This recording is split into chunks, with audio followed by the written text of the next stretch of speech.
विधान परिषद निवडणुकीसाठी मतदान पार पडलेलं आहे। आपण मोठ्या संख्येने या ठिकाणी मतदारांच्या सोबत उपस्थित राहून मतदानाचा हक्क बजावलेला मतदारांना। महाराष्ट्रामध्ये विधान परिषदेच्या निवडणुका होतात। या महाराष्ट्रामध्ये आदरणीय महाराष्ट्राचे यशस्वी मुख्यमंत्री देवेंद्र फडणवीस साहेब असतील, या महाराष्ट्राचे उपमुख्यमंत्री महायुतीचे एकनाथजी शिंदे साहेब असतील, दुसऱ्या उपमुख्यमंत्री आमचे आदरणीय सुमित्रा वहिनी असतील, यांच्या नेतृत्वामध्ये महाराष्ट्राच्या विधान परिषदेच्या निवडणुका होत आहेत। त्या धर्तीवर छत्रपती संभाजीनगर आणि जालना येथे आज मतदान आहे। बदनापूरचे 14चे 14 मतदार इकडे आले। मला वाटतं राज्यामध्ये सगळ्यात जास्त लीडना येणारी कोणती सीट असेल तर ती छत्रपती संभाजीनगर जालन्याची, याच्यात पुढेही शंका नाही आणि ते सुहास शिरसाट आज विजय होतील याच्यात मला शंका वाटत नाही। काल ज्या काही दिल्लीमध्ये घडामोडी घडल्या, तुम्ही सुद्धा पाहिल्या, ठाकरेंचे 6 खासदार वेगळा गट स्थापन केलेला आहे, त्याचा काय परिणाम विधान परिषदेच्या निवडणुकीवर? विधान परिषदेवर जो फायदा व्हायचा तो मताचा फायदाच होणार आहे। ज्यांना माणसं सांभाळता नाही आले, महाविकास आघाडीची होती, आज आता महायुती मत वाढले ना, आमचे मत वाढले, पूर्ण राज्यात वाढले आणि नांदेडमध्ये मत वाढले, लातूरमध्ये मत वाढले, आमचे जालन्यात वाढले। हे तुझा विषय नाही। पण विरोधक टीका करताना पाहायला मिळतात। काल जे काही ऑपरेशन झालं संजय राऊत म्हणतात की हे सगळं जे चाललंय, हे बघा, ते मुख्यमंत्री असताना उद्धव ठाकरे साहेब 40 आमदार फुटले, आता तर पदावर नाहीये। जनतेला विकास पाहिजे, विकासाच्या जोरावर लोक या देशाचे पंतप्रधान नरेंद्रभाई मोदींनी जेव्हा 2047चं विजन बघितलं म्हणून खासदाराला एनडीए मध्ये यायचं म्हणून त्यांनी पाठिंबा दिला आणि वेगळा गट केला। तो विश्वास आहे मोदीजीवर।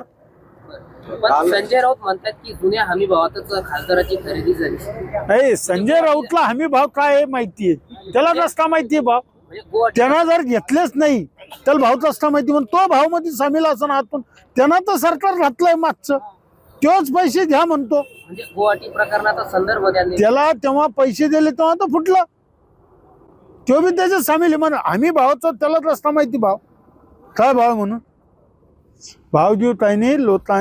लोकसभेच्या खासदाराला मतदारसंघात विकास होत नव्हता, विरोधी पक्षात होता। मोदीजीचा या जनतेचा विश्वास आहे, मोदीजीवर विश्वास ठेवून खासदार मतदानासाठी एनडीए सोबत आले। ठाकरे गटाचे 6 खासदार आता महायुतीमध्ये येणारच जवळपास पक्क झालंय। पण संजय राऊत काल यांनी पत्रकार परिषदेमध्ये अपशब्द वापरले, तुम्ही ते शब्द ऐकले असतील, काय वाटतं तुम्हाला? अशा वरिष्ठ लोकांनी असं बोललं पाहिजे? संजय राऊत बटन टीव्हीचं बटन सुरू केलं संजय राऊत, त्याच्यामुळे संजय राऊत का बोला त्याच्यावर विश्वासच नाही राहिला। त्यांनी शिवी दिली चालू। आता त्यांना जर ते मोठे माणसं आहे, त्यांनी काय बोलावं काय नाही, जीभ घसरली तशी, ते चिडचिडपणा झाला। काल संजय शिरसाट आमचे युतीचे म्हणले, त्यांच्या डोक्यावर परिणाम झाला, म्हणजे ते उलटे पडले काय म्हणत डोक्यावर, त्याच्यामुळे ते काही बोलायला लागले। दिल्लीनंतर महाराष्ट्रात सुद्धा ऑपरेशन टायगर राबवलं जाईल, काही आमदार शिंदेच्या संपर्कात येऊ शकतात। विकासावर विश्वास आहे, जसं देशात मोदीजीवर विश्वास आहे तसं राज्यामध्ये देवेंद्रजीवर, एकनाथजीवर, सुमित्रा वहिनीवर विश्वास आहे, त्याच्यामुळे येणारच जल्लोष। राज्यातलं ऑपरेशन टायगर कधी होईल? होऊ शकतं, कधी बघा तुम्ही, हे झालं दिल्लीत झालं ते राज्यात होईल। तुमच्या संपर्कात आहेत का काही लोक? हे आता एवढं समोर थोडी सांगता येत, होणार ऑपरेशन टायगर, आमदार फुटणारच त्याच्यात पुढे महाराष्ट्रात ठाकरेंची।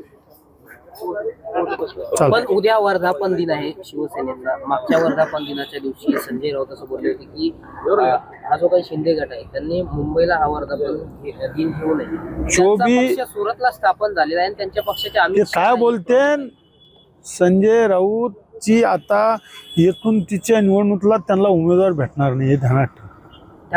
ठाकरे गटाला उमेदवार भेटणार नाही एवढी परिस्थिती। शेवटची निवडणूक झाली त्यांची 2024ची, ठाकरेंच्या शिवसेना। हा काय राहिलं पाहिजे सांगा ना। महाराष्ट्रातील ताज्या बातम्यांसाठी बघत रहा टाइम्स टुडे टीव्ही, सोबतच शेअर करा, सबस्क्राईब करा आणि बेल आयकॉन प्रेस करा।